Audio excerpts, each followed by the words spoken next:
साथियों, technology day के दिन इस हाई टेक्नोलॉजी प्लेटफॉर्म फैसिलिटी को इनागुरेट करना अपने आप में एक लैंडमार्क डे है, परंतु उसके साथ साथ यह भारत की नई इनोवेटिव एनर्जी को भी दिखाता है, जिसको हमने पिछले कुछ सालों में गति देने का प्रयास किया है। हम सब जानते हैं कि इस समय टेक्नोलॉजी के क्षेत्र में, खासकर critical high and frontier technology के क्षेत्र में बड़ी तेजी से बदलाव आ रहा है।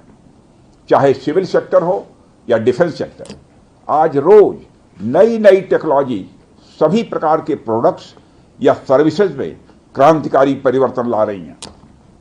हमारे जीवन का कोई भी ऐसा कार्य क्षेत्र नहीं है जहां टेक्नोलॉजी हमें डिसरप्टिव तरीके से प्रभावित न कर रही हो।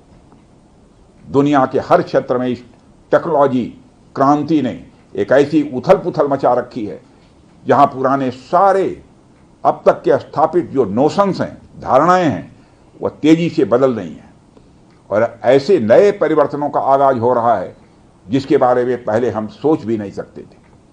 ऐसे में नेशनल टेक्नोलॉजी डे एक खास महत्व रखता है और इस खास दिन पर डिफेंस के क्षेत्र में एक हाई टेक्नोलॉजी फैसिलिटी को उद्घाटन करना मेरे, आपके और हम सब के लिए एक गौरव का विषय है।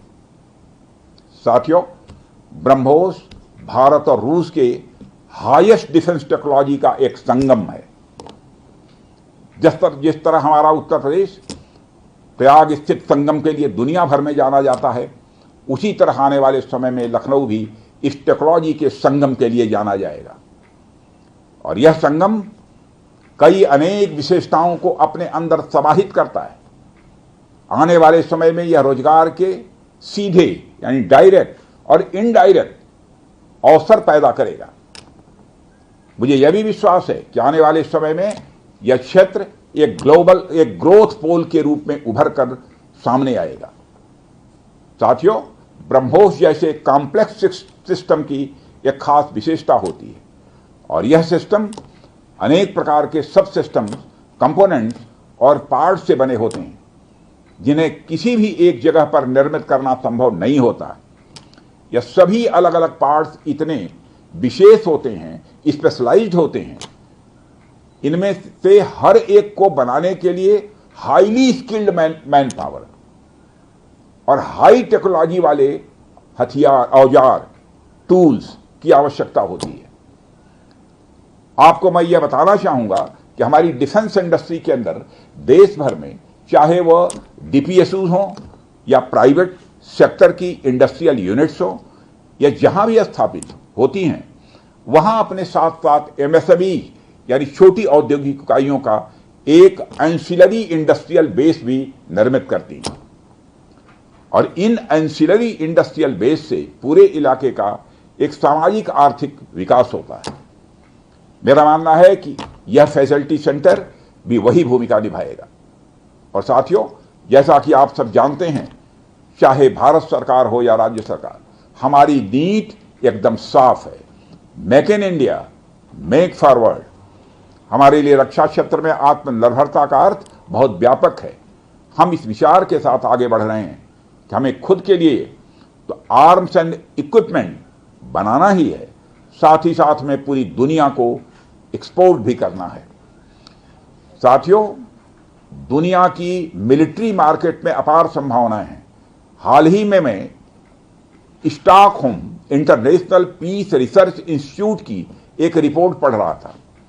उसमें उन्होंने यह बताया है कि वर्ल्ड मिलिट्री एक्सपेंडिचर 2024 में बढ़कर $2,718 बिलियन हो गया है। आप सोचिए, आर्म्स एंड इक्विपमेंट का इतना बड़ा मार्केट हमारी राह देख रहा है। इसलिए हमें बेहद मजबूती से भारत को दुनिया के लिए एक अट्रैक्टिव डिफेंस प्रोडक्ट हब के रूप में विकसित करने की ओर आगे बढ़ना ही होगा। आज का दिन उस विचार की तरफ बढ़ाया गया हमारा एक और ठोस कदम है। इन सारी चीजों ने मिलाकर उत्तर प्रदेश में डेवलपमेंट का एक इकोसिस्टम तैयार किया है। इसी कारण हम उत्तर प्रदेश में डिफेंस कॉरिडोर का भी निर्माण कर पाए। हमने लखनऊ में डिफेंस एक्सपो का भी आयोजन किया। हमने डीआरडीओ के टेस्टिंग सेंटर DTTC की भी स्थापना की। और आज जिस ब्रह्मोस फैसिलिटी का उद्घाटन यहाँ हो रहा है, इस फैसिलिटी की शुरुआत से ही लगभग 500 डायरेक्ट और 1000 इनडायरेक्ट रोजगार सृजित होंगे। यह भी कहीं न कहीं उस इकोसिस्टम के कारण ही संभव हो पाया है जो श्री योगी आदित्यनाथ जी ने यहां डेवलप किया है। यानी हमारी डबल इंजन की सरकार उत्तर प्रदेश में खेल से लेकर खेत तक, कल्चर से लेकर कनेक्टिविटी तक, पुलिस से लेकर पॉलिसी तक और टेक्नोलॉजी से लेकर टूरिज्म तक हर क्षेत्र में विकास कर रही है। इसलिए मैं उत्तर प्रदेश सरकार को पुनः बधाई देता हूं। हर तरीके से उत्तर प्रदेश और भारत के डेवलपमेंट को लेकर हमारा संकल्प, हमारा समर्पण और हमारी प्रतिबद्धता और भी मजबूत होती जा रही है। साथियों, 11 मई को पोखरण से जो आत्मविश्वास प्रारंभ हुआ था, आज लखनऊ में वह और मजबूत हो रहा है।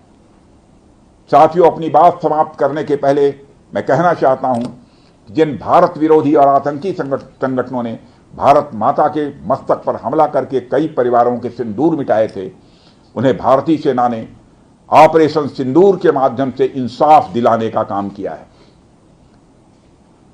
और इसके लिए आज सारा देश भारतीय सेनाओं का अभिनंदन कर रहा है।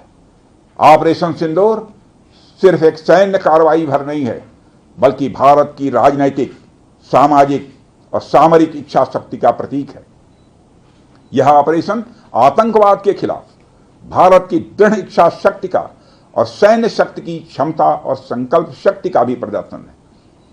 हमने दिखाया है, भारत आतंकवाद के खिलाफ जब भी कोई कार्रवाई करेगा तो आतंकवादियों और उनके आकाओं के लिए सरहद पार की जमीन भी सुरक्षित नहीं रहेगी।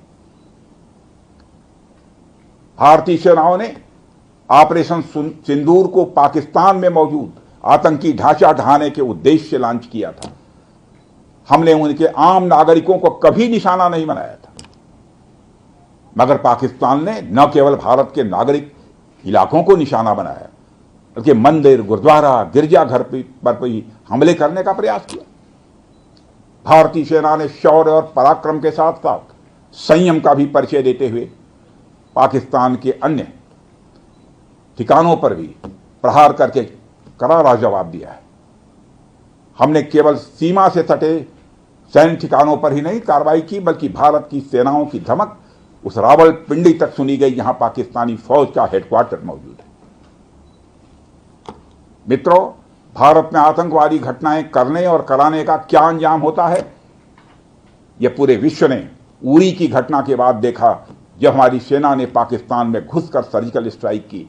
पुलवामा के बाद देखा, जब बालाकोट पर एयर स्ट्राइक की गई। और अब पहलगाम की घटना के बाद दुनिया देख रही है कि जब भारत ने पाकिस्तान के भीतर घुसकर मल्टीपल स्ट्राइक्स की हैं। आतंकवाद के खिलाफ जीरो टॉलरेंस की नीति पर चलते हुए हमारे यशस्वी प्रधानमंत्री श्री नरेंद्र मोदी ने स्पष्ट कर दिया है कि यह नया भारत है जो आतंक के खिलाफ सरहद के इस पार और उस पार दोनों तरफ प्रभावी कार्रवाई करेगा। यह हमारे प्रधानमंत्री जी ने स्पष्ट रूप से यह संदेश दे दिया। मैं एक बार फिर से BrahMos integration and testing facility centre और इस प्रोजेक्ट में शामिल सभी स्टेक होल्डर्स को हार्दिक बधाई देता हूं। मैं साथ ही पीटीसी इंडस्ट्रीज लिमिटेड को भी उनके एम्बिशियस प्रोजेक्ट पर हृदय से बधाई देता हूं।